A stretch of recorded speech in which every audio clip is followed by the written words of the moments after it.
kalau di ngomongin settingan ada macam-macam, ada berbagai cara untuk menuju burung itu konslet. Tapi di Mari sendiri itu lebih cenderung suka sama bahan itu yang seker banget atau yang biasa-biasa saja?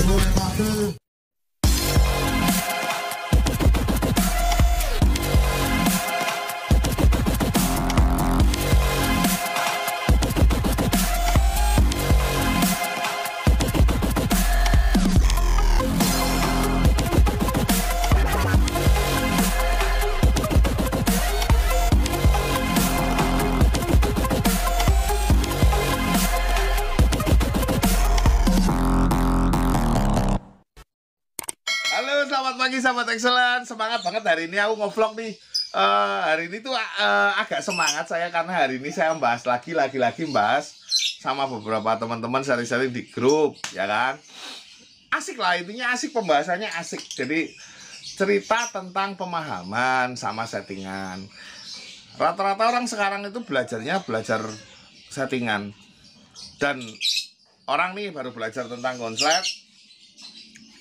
Sebentar, nyulutin rokok dulu ya. Tak nyalain rokok. Orang baru belajar tentang konslet, terus belajar dari YouTube. Karena awalnya mungkin bermain vector atau bermain PAUD kan gitu kan.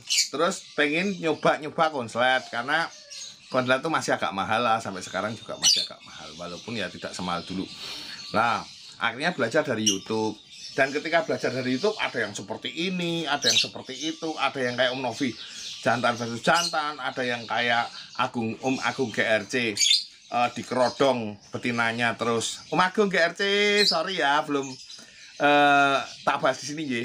Ada Om Agung GRC dikerodong betinanya, jantannya di sangkar kotak. Ada lagi temen yang di sangkar bulat, jantannya betinanya ditaruh kerodong, disekat sampingnya di sangkar bulat lah.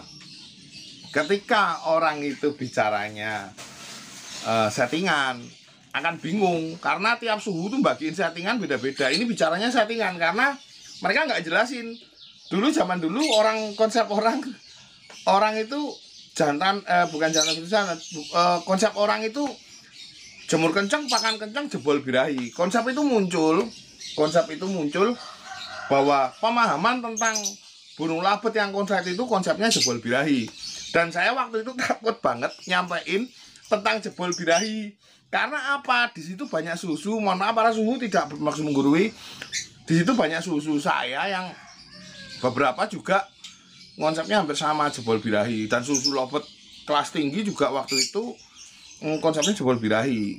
Dari perjalanan yang saya pahami, saya coba cari, tak tinggikan pol, pakainya tak nganu, main vitamin, main injek.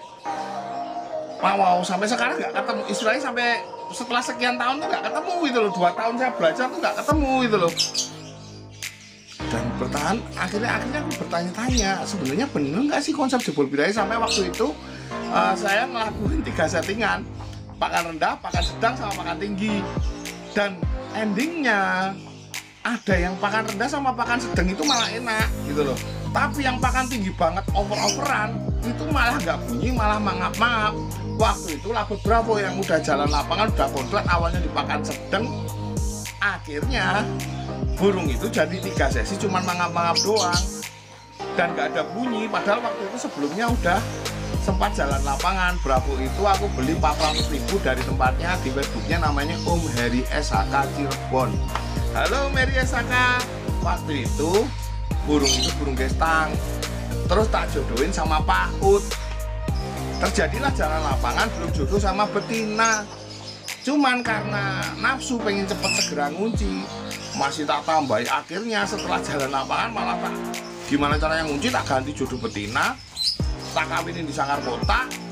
Tapi takut birahinya lepas karena konsep saya waktu itu birahi.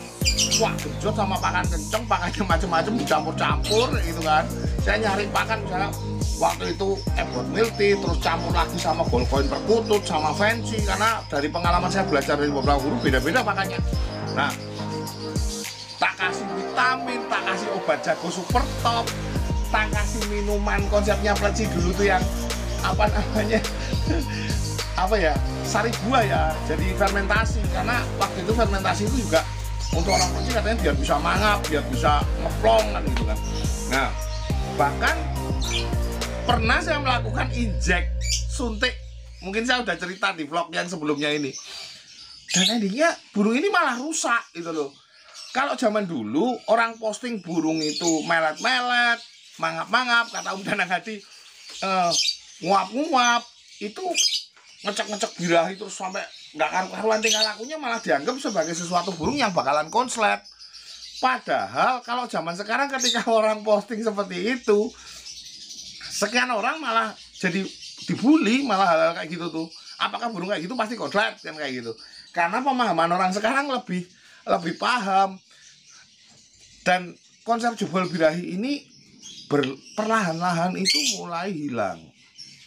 Karena seiring dengan pemahaman orang mulai bisa nyetak konslet, mulai paham benarkah konsep jebol birahi ini itu betul. Ternyata kan enggak gitu loh, dan akhirnya digeser pelan-pelan konsep jebol birahi itu hilang. Teman-teman, saya punya burung nih di kamar tuh sendirian. Itu bahan teman-teman. Jadi saya punya untuk nyendirikan burung sampai di kamar-kamar tidur saya. Ini kamar tidur saya.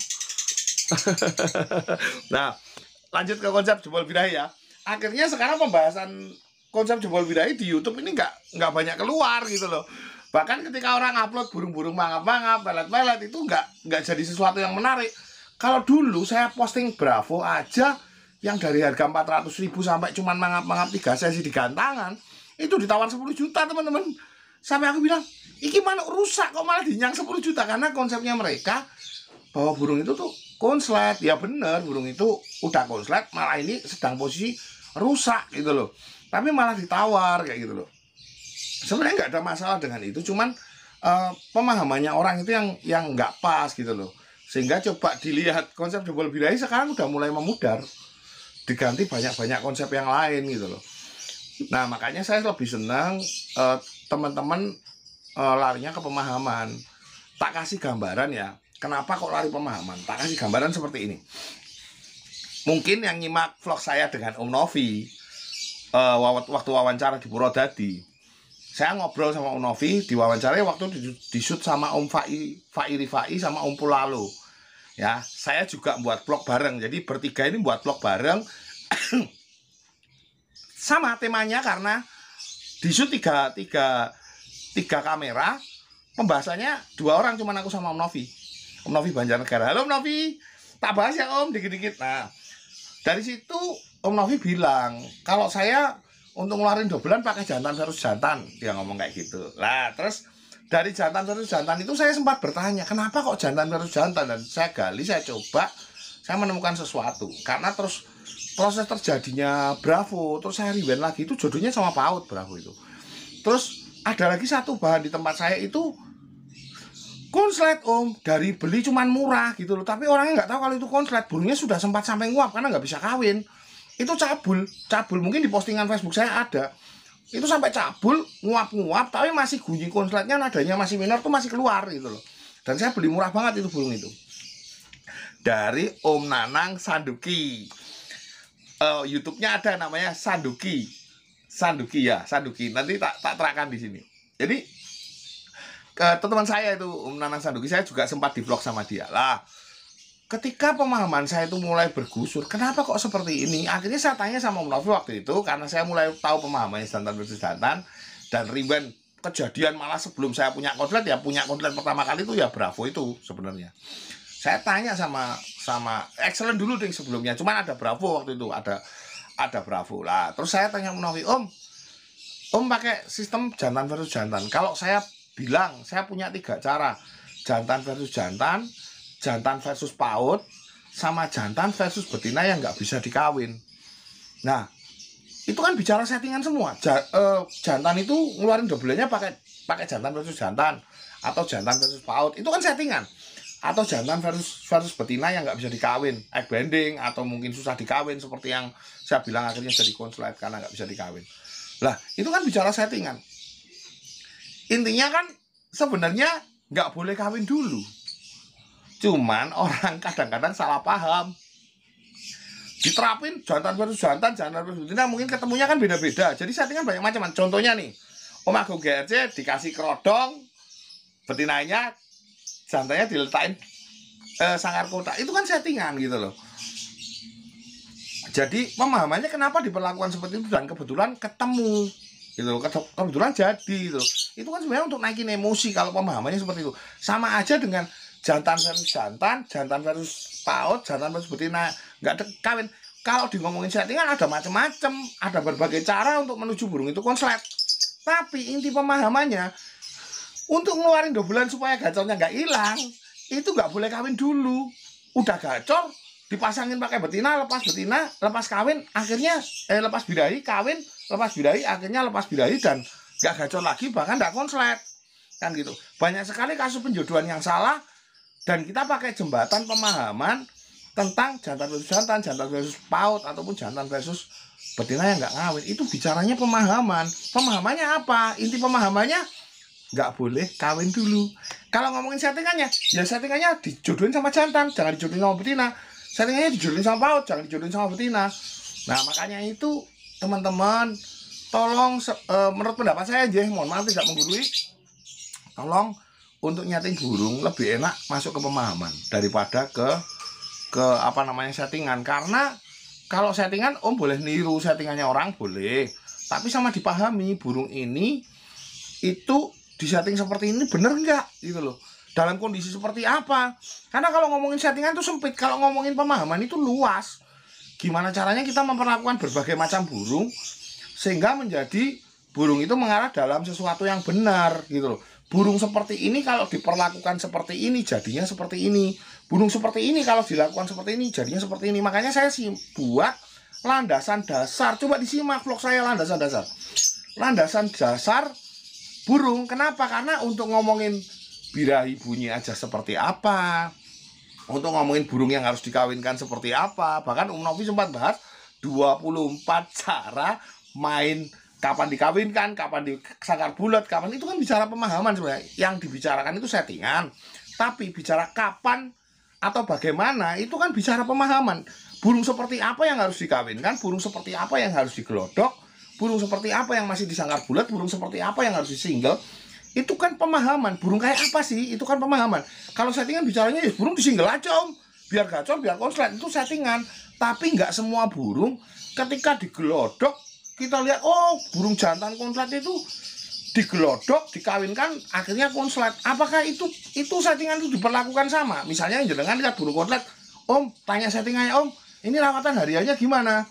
Oh cuman sangkar kotak Om, di melet putih jemur, terus habis itu udah Om cuman gitu. Apakah itu settingan itu bisa dilakukan untuk burung bahan? Kan nggak bisa. Kondisi burung kita harus kayak apa dulu supaya diperlakukan apa dan menjadi seperti apa. Itu yang butuh pemahaman banyak di tempat kita. Makanya saya lebih getol membagikan tentang pemahaman. Ya teman-teman, semoga, saya berharap dari sharing-sharing tadi ini saya jadi gemes pengen sharing ini di YouTube. Harusnya hari ini saya posting tentang birahi emosi, tentang emosi, ngering, nyayap segala macam. Tapi tetap tak posting hari ini juga, tetap saya edit. Nanti Om simak untuk masalah over birahi, over emosi, gimana caranya burung ngepak sayap, burung ngering, burung nganu, nanti hari ini tetap saya posting juga setelah video ini. Karena ini emergency, jadi saya gemes pengen bahas. Nanti coba disimak ya. Video yang kemarin bahas tentang birahi, over birahi, terus gimana ngatasinya, gimana tetap bertahan supaya tetap bisa konslet. Nah video kemarin itu.